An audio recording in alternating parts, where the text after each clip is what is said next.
Good morning, ladies and gentlemen. Big Ranker here for my NRL 2017 rank review for round one.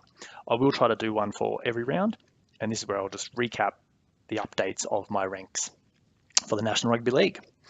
So let's start with the actual table of my teams ranked in order, and I'll read them off. Top 8, Storm, Raiders, Cowboys, Broncos, Panthers, Sharks, Roosters, and the Eels. The bottom 8 goes Titans, Tigers, Rabbitohs, Eagles, Bulldogs, Dragons, Warriors, Knights. Now, before you get too excited about this, or before you start screaming that I am the biggest idiot in the world and want to jump through the screen and hit me in the head, let's jump to the graph view.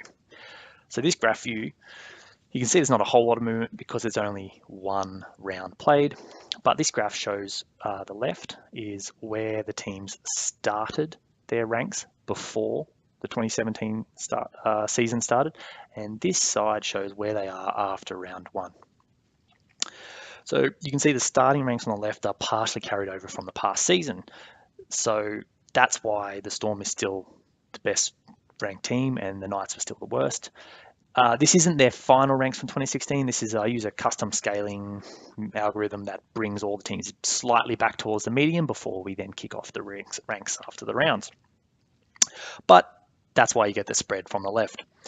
Now, if you look at the difference from the left to the right, you can see that most of the teams that won obviously increased in ranks because they won the match. They should. But the amount of increase is actually dependent on a couple of things. The actual result, so the size or the margin of the win, the respective ranks of both teams in the match, and also their location.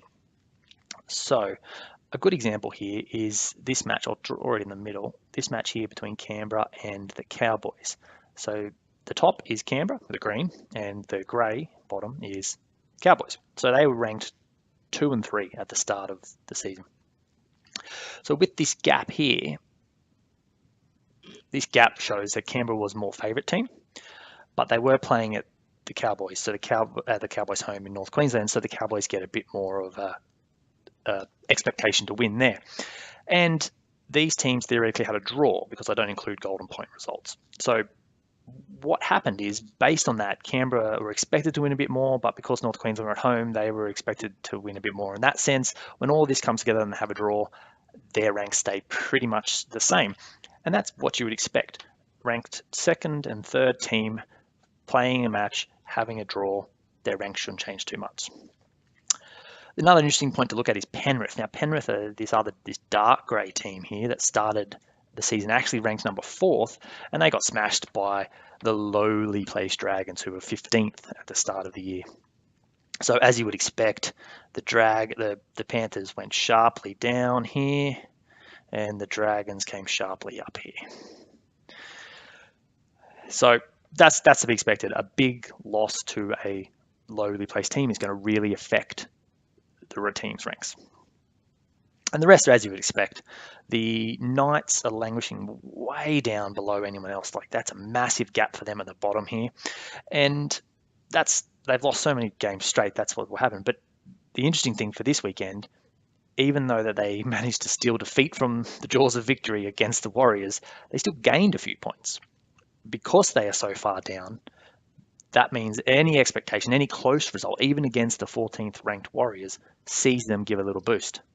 Imagine what would happen if they actually did well against the top team. Their ranks would skyrocket. And that's what the ranks should do. That's the point of having ranks.